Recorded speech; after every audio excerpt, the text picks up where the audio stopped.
I don't think going through your partner's phone is ever justified. If you have to go through your partner's phone, that's already a red flag. It's already a problem. You should just leave. But what if you're invested? Like, what if you guys have mixed finances? What if you're married? What if you have children? It becomes a lot more difficult for you to just say, hey, just leave. Like, I don't think it's okay. I feel like if you're getting to the point where you feel like you need to go into someone's phone, what is triggering you? So, and I would say, is it an insecurity that you have, or is it that maybe something really isn't making sense? Like, you should trust your gut on a lot of these things. But if you are seeing certain things that it's like, if it could be a phone thing where they're like, hey, give me your phone, and they're like, nah, for what? Yeah.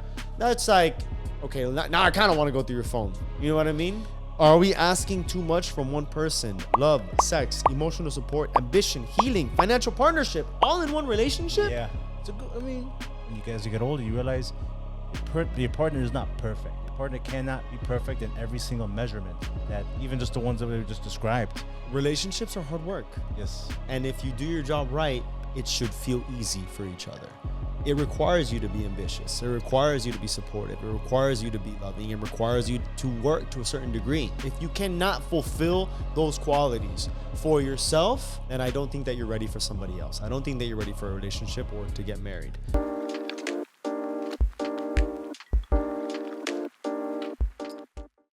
What's up, everybody? Hey, what's going on, guys? Welcome back to another episode of the Coffee Breakup. Started Christian Vieira. I'm Marvin. That's it. So for today's episode, we were thrown a couple of good topics, I think, and one of them started with the video, wanting to see our reactions, and we wanted to dive right into it with, should your partner be your best friend? Okay. Came across this video. Marvin, if you can play it, please play it. Put it over. Do you guys not marry your best friends? I had somebody at work today ask me, who are you texting all the time? I said, my husband. Well, what are you guys talking about all the time? Anything. Everything. I don't know. We're just talking because we don't like to be away from each other. Dude is my literal best friend. He's the only person I want to tell anything and everything to. Do people not marry their best friends anymore? What the hell? I like this. What do you think? I really like this because, and I think a lot of times people I don't know if they start this way, probably not, but they end up in marriages that they don't even like their partner. You see it like, oh, I got to go home to the wife and kids. I got to go. My wife is nagging. Oh, my husband's being annoying, da-da-da. I never feel this way. Tell me no. I hear it at work. I hear it, throughout friends and stuff like that, but I could never resonate with that because when I leave work, I'm fucking sprinting out of there because I want to get to my wife and I want to get to my son. But I love my wife. My wife is amazing. My wife is remarkable. And it's funny enough, sometimes, like, you have somebody telling you something and they're like, oh, don't tell anybody. You can't tell anybody. I'm like, yeah, I won't promise. They start sprinting fucking sprinting, baby. You're not going to believe what the fuck happened. And so it just kind of highlights the fact that, it corroborates what the video is saying. It's like, I love my wife and she is my best friend. And I love talking to her and confiding in her. And so, yeah, I think your spouse should be somebody. You should be your best friend. Should be somebody that you can confide to and talk to about anything. Do you think that it's probably just because you're recently married and you just had a kid, so you guys like? Presumably, but even before we had the kid, and we've been together for 5 years now, and she was my best friend before we were married too. Let's have this conversation again in 5 years or whatever. But I can't imagine my mind shifting, and I wouldn't want it to. Yeah. Maybe it's a little bit of bias. Maybe we just got married. We've been married for a year. Maybe still the honeymoon stage or whatever. But I'd like to believe that it's not going to change. Yeah, I think a big driver as to why I'm with Christina, it's her personality. And it's funny because before you'd be like, oh, you don't like her for her looks, must be her personality. You heard those jokes. But it's funny because I think Christina's beautiful. I think she's cute. I think she's adorable. I think she could be also very sexy. But it's also the fact that I feel like I can just vibe with her. The same way that I can hang out with you, the same way that I can hang out with the rest of my boys. Yeah. I could just, there's days that I just post up and I just hang out and we talk shit and we'll say jokes. We'll watch something. I think she's funny. She has the comedic timing. So it's it's almost like this full package of a person, right? Yeah, and it's I feel like we're able to be a good companion together. Like we have the yin and the yang together where we balance each other out, but we also complement each other. And yeah, I do believe that she's my best friend. I feel like I can tell her anything. I don't get judged by her. I feel like I can trust her. And even if it's like sometimes we're out somewhere and doesn't even feel like I'm out anywhere. I just know that I'm with her, you know, and I'm just hanging out with her in another setting. And I feel like you finding that in a relationship and a partner, it's like, why wouldn't you want that? Like, I don't get why people are with a significant other that they're like, oh fuck, now I gotta go back. That's what I'm saying. Like you start bitching, or I gotta go over dreading here. that. Like it's like some life sentence that you have to like live out, and it's like it's sad, and it could never be me. And if it ever gets to that point, then I gotta get out of there because I don't want to live like that, and I don't want her to live like that. It's not fair. If I may, sure. I think this is where it comes down to constantly dating your partner, though. I think it requires a lot of effort where you don't want it to get to that. Because the point of this question is almost like, what does it say here? When romance ends and companionship begins. Yeah. I think that there's a balance where, yes, this is your person, but you know, this is the person that you're also intimate with. So it's almost like, yeah, you want to be cool with them, but there's also like this love that you guys share that is why you guys were brought together. And I think that's what needs to be nurtured because, yes, you can get comfortable. And I think when you're comfortable, that's when things like that start happening where, okay, well, you know, we're tired. We had a long day at work. We kind of don't feel like doing anything. We just want to chill. So you start having less sex. And it's kind of like where that intimacy drives. For like, oh, no, we don't really have time to go out anymore. Maybe if you have a kid. So you have to be a little bit more intentional 100%. about the time that you have. And being like, hey, you know, you're like, we need to date. Like, we can't just fall to this. Like, we're still a thing here. We'll still each other's priorities, and as we should. So whether you flirt a little bit or you have like a little moment and stuff like that, and you take yourself back to when you first started dating, it's like, what would you do? You would be very appreciative of each other. You would be very mindful and intentional of each other. Bringing flowers, doing this. Leave a note. It can even be simple stuff. Like, hey, you went to the store to grab something, grab a chocolate or their favorite candy, maybe a little tree, 100%. a flower. Write a little letter. Or a letter, post-it notes, dude. Leave it on something for them. When they wake up, you wake up before them. Yeah.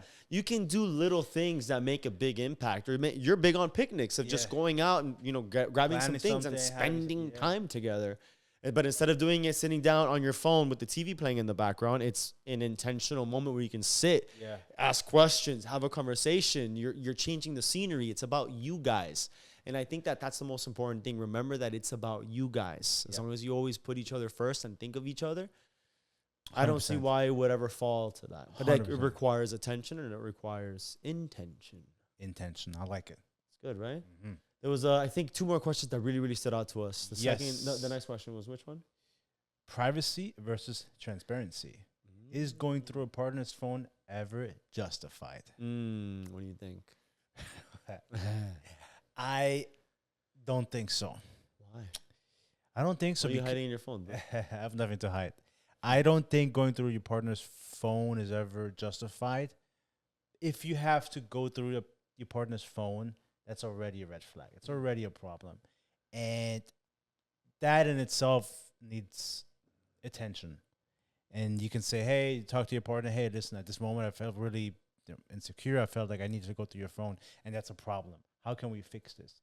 It's not the fact that there may be something inappropriate on that phone. It's the fact that you feel the need to have to go through that phone. That's an issue. Everything is a choice. You have to be intentional. If this person doesn't want to be with me, then please tell me. And no one is forcing us to be each other. There's so many, I always say it, 7 billion people on this planet. Like, we don't have to be with each other. If you feel the need to do something inappropriate, then please let me know, and you can do it in the open. We don't have to, we're adults here. And at the same time, I'm a firm believer that everything comes to light. Whatever you do, no matter what, it'll come out. May take a week, may take a month, may take a year, but it'll happen. In the end of the day, the only person you're betraying is yourself if you're doing something inappropriate. And it's not going to be a reflection of me. It's going to be a reflection of you and who you are. And I can say, you know what? I gave it my all. I gave you opportunities, and you still chose to do something that you shouldn't be doing. And you know you shouldn't be doing that. So it has nothing to do with me. It has everything to do with you. So, no, I don't think going through a partner's phone is ever justified. So the thing is, it's very easy to say. It's easy on paper. I think that when because you're like, oh, you should just leave. But what if you're invested? Like, what if you guys have mixed your finances? What if you're married? What if you have children? It becomes a lot more difficult for you to just say, hey, just leave. Like, there's a lot that's been kind of tied up together. But what would you say if you go through that person's phone and you see something that they shouldn't be there? What would be your response? And well, that's kind of why we talk about this, because I don't think it's okay. I feel like if you're getting to the point where you feel like you need to go into someone's phone, what is triggering you? So, and I would say, is it insecurity that you have, or is it that maybe something really isn't making sense? Like, you should trust your gut on a lot of these things, but also you can't let your mind play games and then your gut believe your mind, because you could go down a rabbit hole. Maybe you see a video on Instagram where it's like, oh, this, then you start believing it because it kind of seems like it, but it may be completely different. Now you're just like eating away at your own mind, and then you starting to believe it. That can also be like toxic. Now that's something that you got to figure out. I think that's the insecurity side. Yeah. Where you're allowing your own thoughts to dictate because of no action or no response of kind of what's going on. But if you are seeing certain things that it's like, you know, I shouldn't feel uncomfortable about maybe certain things. So if it could be a phone thing where they're like, hey, give me your phone. And they're like, nah, for what? Yeah. Now it's like, okay, now I kind of want to go through your phone. You know what I mean? Yes, and 100%. And you could make the argument like, hey, listen, I saw this person keep texting you. Would you be okay with me going through your phone or taking a look? We'd look at it together and then we can talk about it. And if they say, no, you cannot, absolutely. Okay, then we need to have a further discussion on what's going on. And maybe you can give me some pushback and be like, oh, why do you feel the need to? What have I ever done to make you question or whatever? I think it warrants a dialogue. But yes, obviously it's always easier said than done. It's always easier when you're not emotionally invested. But again, if you're willing to walk away from it, depending on what you're seeing, then, you know, address it to them, bring it up to them. Hey, and then if they say no, if they refuse, we need to have a serious talk. Yeah. You know? And then you tell me, like, why do you have to say no? And then it's like, oh, you know, because I never gave you a reason, like it's private, you know, and then so forth. But truth be told, if Claudia ever tells me like, hey, like I feel this way, like, can I go through your phone or can I see it? I would never say no. I'll be like, yeah. And then we can talk, okay, well, why did you feel the need to want to go through my phone? That's a whole other discussion. But if you say no, I'm kind of a red flag. But yeah, you know, bottom line, I think at the end of the day, no one forces you to be with anybody, and it's like, if I can't even trust you enough that I feel like the need to go through your phone, we need to have a discussion. Like something's wrong, you know. And why do I feel the need? Why do I feel insecure? Is it justified? Is it just me playing tricks in my head? You know, and then we need to figure out how to resolve that. But if it's going through somebody's phone, your partner's phone, is not a sign of a healthy relationship. You know, I'm just like having a moment right now thinking back of like this conversation, and it's like where I am today, where we are today. We're married to significant others and stuff like that. Yeah. But it's almost like you go through life, like you go to school for so long, and these are Dr. Hasey's words. You go to school for so long in order to prepare yourself to be whatever profession that you want. Maybe you go to the gym for a long time in order to prepare for an event, for some sort of competition, or maybe just for health. Like you have things that you want to get good at. 100%. So I think like no one ever does it for relationships. And then I start thinking of Dr. Hasey, of why he does these courses and why he does these programs. And it's essentially for you not to waste your time. Yeah. And again, when we're young, we feel like we have all this time in the world. Like we're 33 and like time is going like this, you know what I mean? And it's only going faster, where 10 years are going to fly by regardless, right? It's going to happen either way. And I'm just looking back, it's like, if you really want the right person in your life, I think you need to take action toward making sure that this is someone that you want to be with for the rest of your life. Sure. 100%. Sure, if you want to date, sure, if you want to have fun, you want to go out, you want to fuck bitches, or maybe you're a girl that just, you know, you want to date around, you just got a relationship and you want to go through your phase. Listen, that's on you. It's your prerogative. But I think if you want to be, I think the topic of today is intentional with your future and who you want your partner to be. I can say right now, we can both say, I think that we're as happy as ever with our significant others, and reaching that point with the right person is awesome.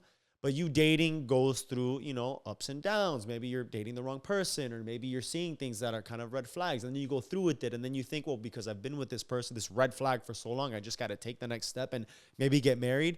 It's like, are you sure you're marrying the right person? Are you sure you're marrying someone that you trust blindly? And I think that's why we have courses, we have programs, and why we have this discussion in this community to make sure that you're identifying what those red flags early on and then preventing kind of what that could be for your future. It's true, man. It just sucks. It's like I see like how happy we are, right? And then it's like I wish that for everybody. We're looking in the wrong place, and then we don't really take the right actions in order to really uncover the right person for us. And it's like there's resources. People just refuse to use them. I also think like therapy is one that I've heard people that are like, oh, I want to go to couples therapy, but then he doesn't want to do it or she doesn't feel like we have to. Bro, like if you're in love with this person, you want to be with them forever. If someone feels like they need to go to therapy, like it's not that you're crazy. It's not that something's wrong with you. I feel like we're more accepted. I'm getting fired up right now. It's like more accepted now where, dude, like there's times that I'm talking to Christina and I feel like strongly about something and she feels strongly about something. And it isn't until like, I guess we sort of prove it where we like, you see what I mean? That it's like, they finally take it. I think that's what that third party is there for. Is to be like, listen, I'm not emotionally invested in your position. I'm not emotionally invested in your position. I'm listening to you both. How can we come to an agreement for us to be fair? And I think that third party is what allows you guys to then get on the same page. And if you guys can't be on the same page, why waste any more time?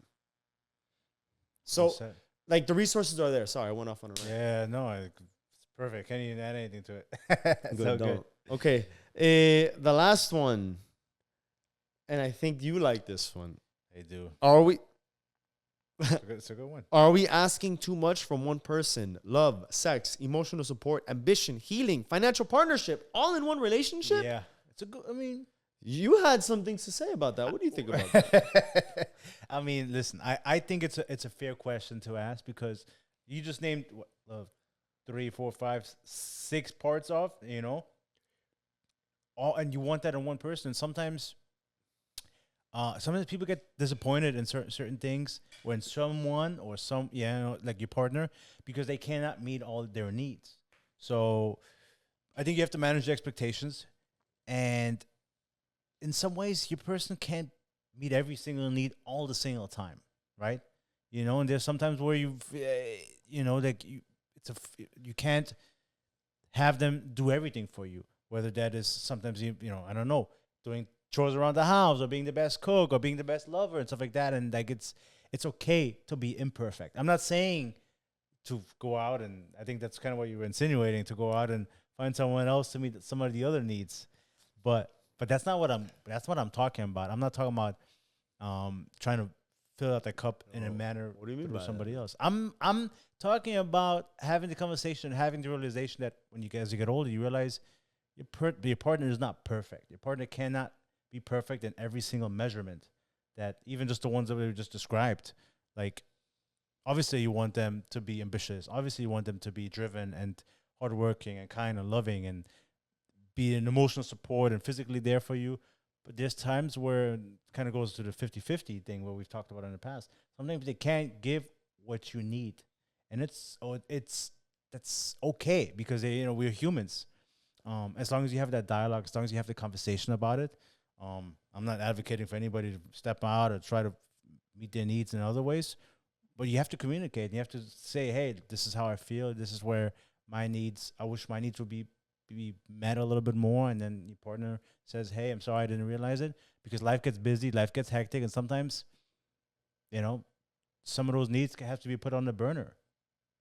That's kind of what I'm saying. I'm not saying anything inappropriate. Sure. So you disagree? No. Yeah, sort of. Relationships are hard work. Yes. And if you do your job right, it should feel easy for each other. That's kind of how I see it. It requires you to be ambitious. It requires you to be supportive. It requires you to be loving. It requires you to work to a certain degree. I don't think you have to be at 100% every single day. Yeah. But you should have all those qualities ready to share with somebody else. If you cannot fulfill those qualities for yourself, then I don't think that you're ready for somebody else. I don't think that you're ready for a relationship or to get married. Yeah. You need to show up first for yourself, and it requires you to do all of those things for yourself first. If you're relying on somebody else to fill any of those gaps, I don't think you're ready for a relationship, because it's hard. It's hard for you to do it for yourself. Yeah. And if you want to be in a healthy relationship, you have to be ready to show up and do that for them as well. There's going to be days that they can't do it. That's when you have to step up. You have to be ready for that. There's some days that you won't be able to do it because it's imperfect. that's when they're going to show up in order to fill that. Mm-hmm. But you both have to be willing to do so. And that's why relationships, it's hard. It's hard to find the right person. It's hard to give everything. Sometimes you can't, but it still requires you to show up. So I think that there is a balance, but it's kind of what's required in order to have a healthy relationship. You have to work hard. You have to be able to provide all these things to a certain degree. Again, you're not on stage having to perform like it's like Game 7 of the World Series or the last game of a championship game. But some days you're going to fall, and you want to make sure that the person that you're with is able to pick you back up in whatever aspect that you can. So if you feel like, would you be with Claudia if you felt like she wasn't able to provide you all those things? It's not like she has to at all times. You're self-sufficient. You're capable of doing it yourself. But if there's a day that you have an off day, that's when your partner that you chose to be with is there to fill that gap. Mm-hmm. I think it's necessary, but that's what makes relationships. And again, if you're both doing your part, the relationship feels easy. But the work, in order for it to feel like that, it does require a lot of sacrifice and also a lot of work. I think my mindset has shifted a little bit, because I think it's an easy. Now where I am now, like we have a son, he's 6 months, but having a kid and not having a kid is like my marriage with Claudia. Not as it's changed so much, because like we have so many different roles and responsibilities now, and so sometimes, like before we had a kid, like I feel like it was, and I think every parent says, like, it's like we had so much time for each other, and it was really really easy to meet all of our needs and to each other and for each other. But now that we have like a son, and that's that he's 6 months, like it's only gonna get harder.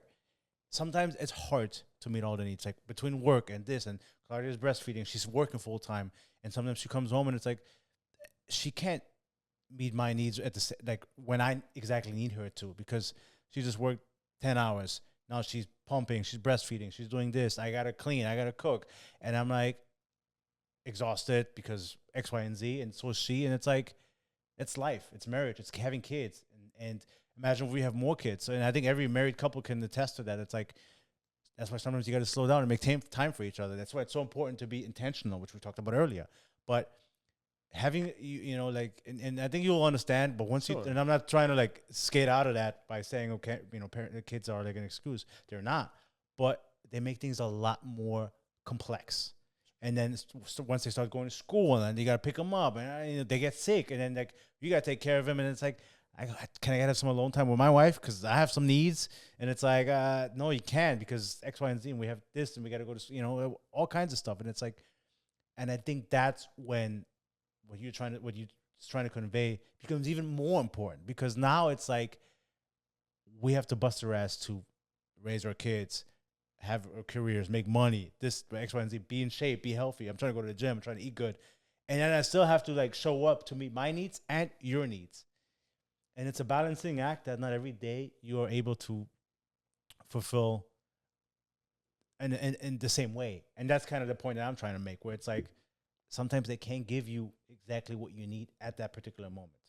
Doesn't take away from the fact that they're not willing to try or, whatever, but it becomes a lot more of a nuisance than you wanted to, you will, and you show up, blah, blah, blah, blah. It's like, it's great, it's important. But once you mix children into that and other responsibilities, it becomes a little bit more of a complex issue.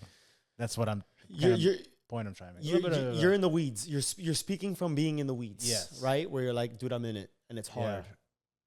I'm not there.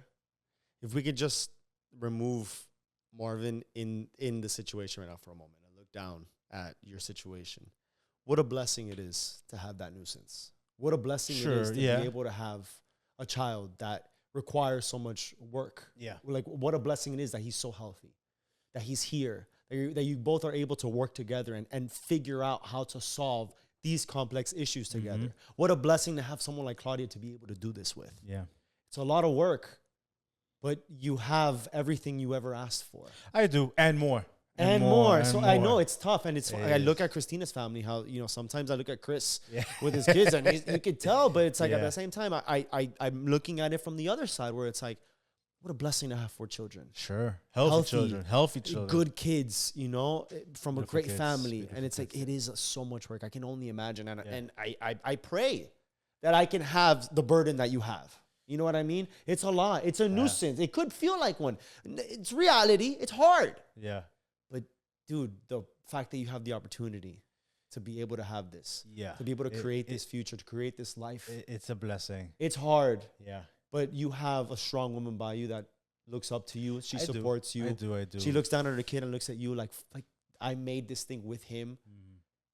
No, it truly is. I think it's perspective. I see what you see for sure. Yeah. And I think you also see the other side of like, okay, this sucks, but it's like, damn, what an honor. It's tough. And then sometimes you have to remind yourself, like, okay, like, we're doing this together. Like, we're on the same team. You always say it's like me and you versus the problem, not you and you same versus team. me. Yeah, always remember, it's you guys. Us, different positions. And right now, we got to prioritize. We got to bathe him. We got to shower him. Get him ready. I got to clean. I got to cook.